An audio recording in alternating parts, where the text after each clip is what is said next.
ชิมก่อนนะเอาว้าวไม่มีเวลาไปหาเมียน้อย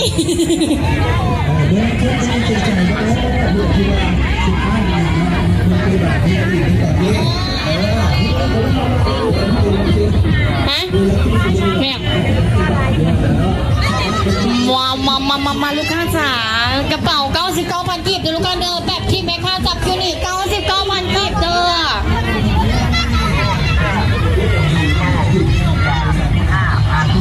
แบบนี้99,000กีบเนาะแบบนี้กับ99,000กีบมาแบบนี้อีก99,000กีบอีกมันเก่าอีกที่มันขึ้นเนาะMô là sát tỏ kia mà mua vô xá mà mất giảm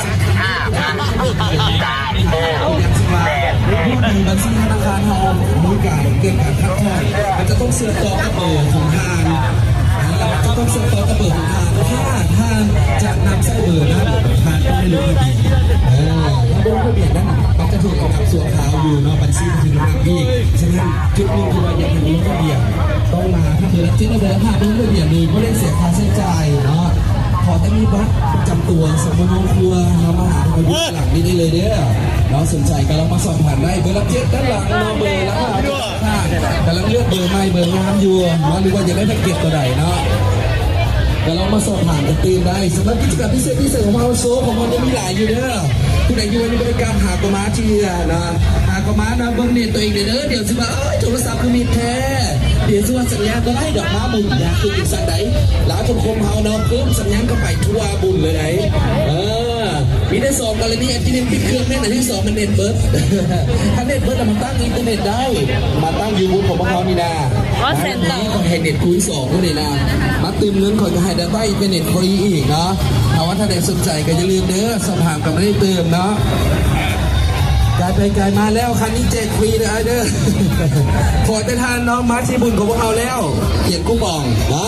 หรือว่ามีคะแนนกลับมาแลกเป็นคูปองได้อยู่ด้านหลังเด้อผมมาพี่น้องของพวกเราเนาะสนใจก็ลองถามได้ตื่นก่อนผู้บ้านผู้สาวเป็นที่ไหนนี่หลายคนบางคนก็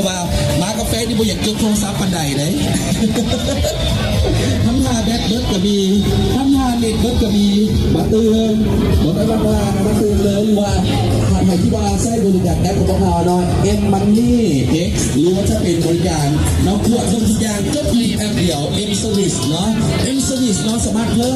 มมาแอปเบอร์เข้าไปหลายๆเบอร์ได้ตัวอย่างเช่นว่า M Service นะมันควบคุมได้ทุกเบอร์ที่เราต้องการใช้ควบคุมอย่างแบบเบอร์ที่เราตั้งอินเทอร์เน็ตเนาะไว้ให้ลูกให้หลานเบอร์ที่ตั้งอินเทอร์เน็ตอยู่ Wi-Fi เบอร์ที่ตั้งอินเทอร์เน็ตอยู่ใช้สำหรับกล้องวงจรปิดเบอร์ที่ว่าใช้สำหรับอุปกรณ์ต่างๆที่เราต้องทานซิมสามารถควบคุม Wi-Fi ของทานเนาะบางทีใช้พ็อกเก็ต Wi-Fi นี่มันเบิดทันสักมันเบิดยุคแล้วที่ว่าต้องไปแกะซิมออกมาตูนหลุดแล้วที่เราเข้าไปบล็อก Wi-Fi คือว่าเป็นจริงสั้นเนาะยิ่งทันสมัยแล้วด้วยแอป M Service เนาะสามารถกด Data สามารถตื่น Data หรือว่าตั้งพ็อกเก็ตอินเทอร์เน็ตเข้าไปคือในที่ว่าใช้ก็จะปิดลบอุปกรณ์ต่างๆเราเองดูต่างของว่าใช้ซิมหรือว่าการของเราเลยนะเด็กก็รู้สามารถส่งผ่านได้ใช้ที่ใดที่ไหนและสำคัญกับเรื่องตอนนี้อินเทอร์เน็ตมาทางซีจีผ่านจีได้สะดวกสบายเลยควบคุมที่บริการของเราผู้ได้เลยว่าจะเป็นต้องไปกดง่ายเบอร์เน็ตห้องอย่างเท่าไหร่ใช้ไปเท่าไหร่ด้วยแอป M Service ได้เลยเนาะและนอกจากนั้นยังมีแอปหนึ่งที่วางเรียกว่าแอป Smart Reverse เนาะ Smart Reverse นี่มันจะว่าถึงคะแนนคือ Smart Reverse เนาะเป็นแอปที่ว่าสามารถเอาคะแนนของการนำมาบริหารและการใช้เลยนึกถึงของการซิมาเนาะถ้ามาดึงหรือว่ามาสะสมคะแนนต่างๆนะแล้วเป็นเพื่อนอยู่แอปSmart Reverse แล้วเวลาเขาไปห้างค้าห้างอาหารคาเฟ่เราอยู่ในส่วนนี้หรือว่าสามารถใช้บริการหรือว่าใช้คะแนนของแล้วก็เป็นคนที่เกิดใช้ได้ดีเลยได้30 $ในจากการดูที่ไหนนะครับแจกไปมีการแลกสามารถแลกของผู้บอกได้เนาะนี่เลยเราเอาคะแนนจากเบอร์ของ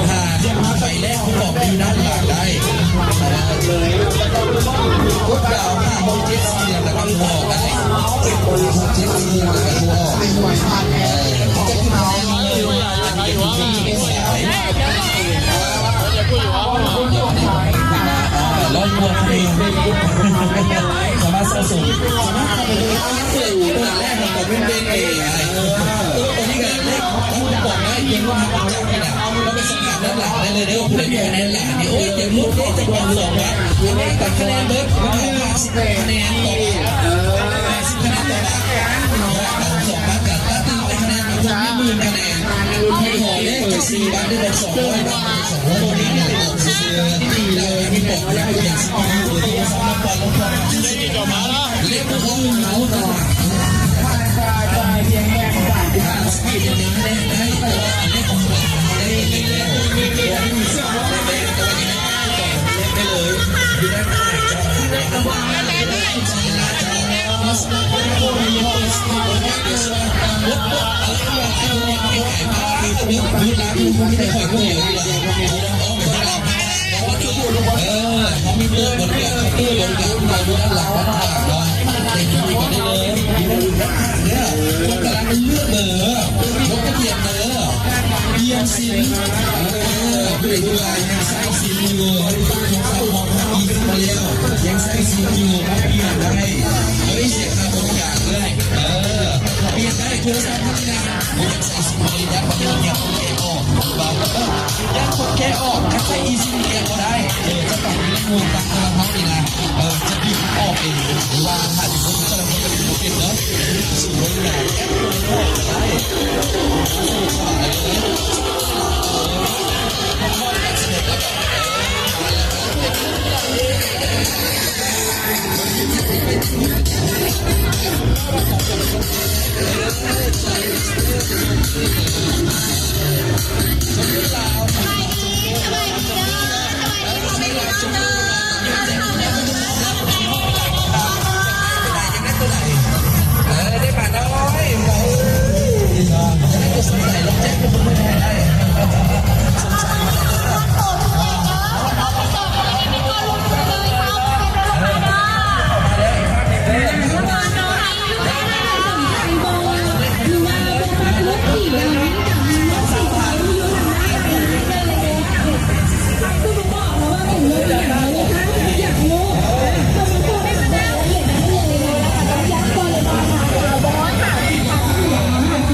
hay là tôi muốn gì cả thua mà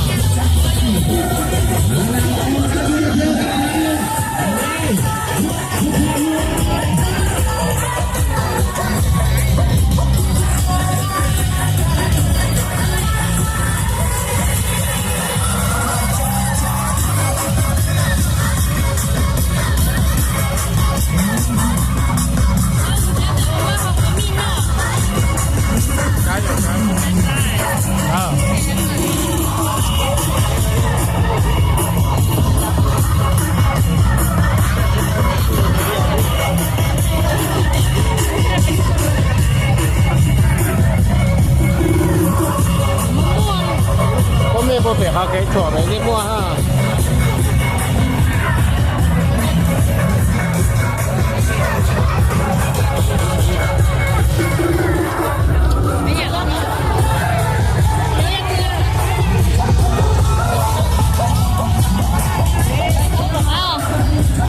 เอาเหรอ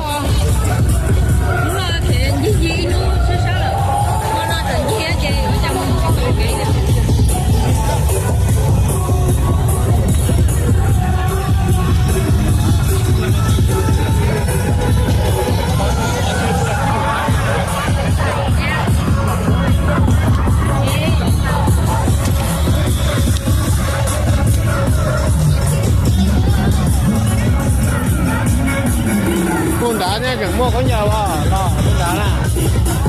คุณด่าเขาน่ะ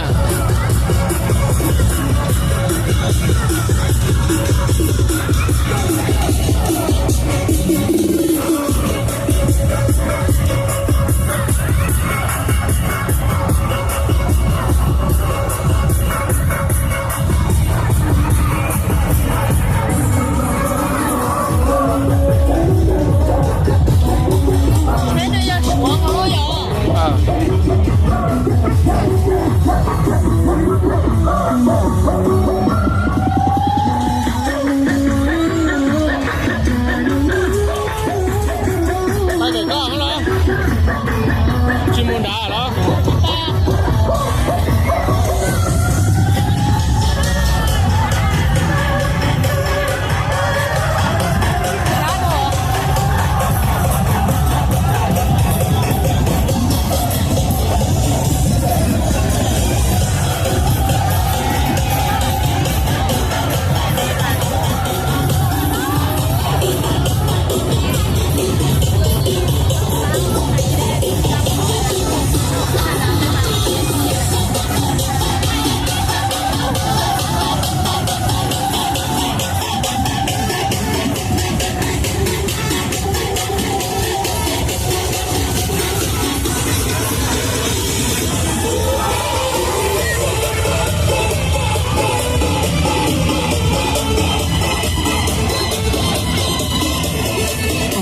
สำหรับลูกค้าท่านไหนเราจะมายางไกลไปไกลมาลูกค้า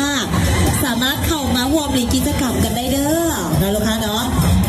ในตอนนี้ทีมงานเขาของรางวัลของแจกนี่ยังยีบอกขอสิแจกอีกเนาะอีกรอบหนึ่งสำหรับ9 โมงแล้วเด็กที่ให้หมุนวงล้ออีก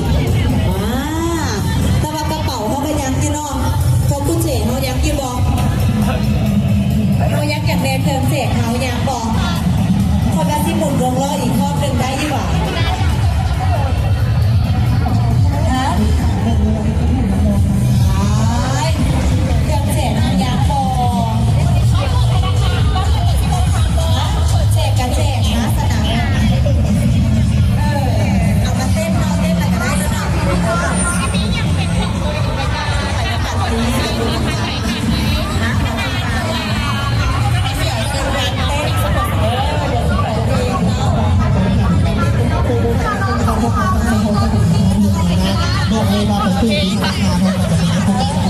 ได้ของแจกของแถมจ้าตอนนี้นะอยากให้หลายเลยตอนนี้นะผักน้ำโพดของโพลูกค้าคือว่าเราเห็นวางเป็นแม่ค้าเซาขายเราออกบูธออกตลาดอย่างแบบนี้เรากินน้ำกินยี่นี่เราใส่ตัวนี้สามารถเอาโทรปักใส่เลยดูดได้เลย แล้วนอนบอกเลยว่าพบแจกพบแถมเรื่องแจกเรื่องเขาหลายแห่งมือนี้นั่นเองเนาะผู้ใดที่ยากไกลไปไกลมายังไม่รู้บัญชีธนาคารก็สามารถเข้ามาปรึกษากับธนาคารของพวกเราได้เนาะเปิดแล้วเปิดอีกได้มีหลายธนาคารแค่ยิ่งดีเนาะเพราะว่ามันจะมีเงินหลาย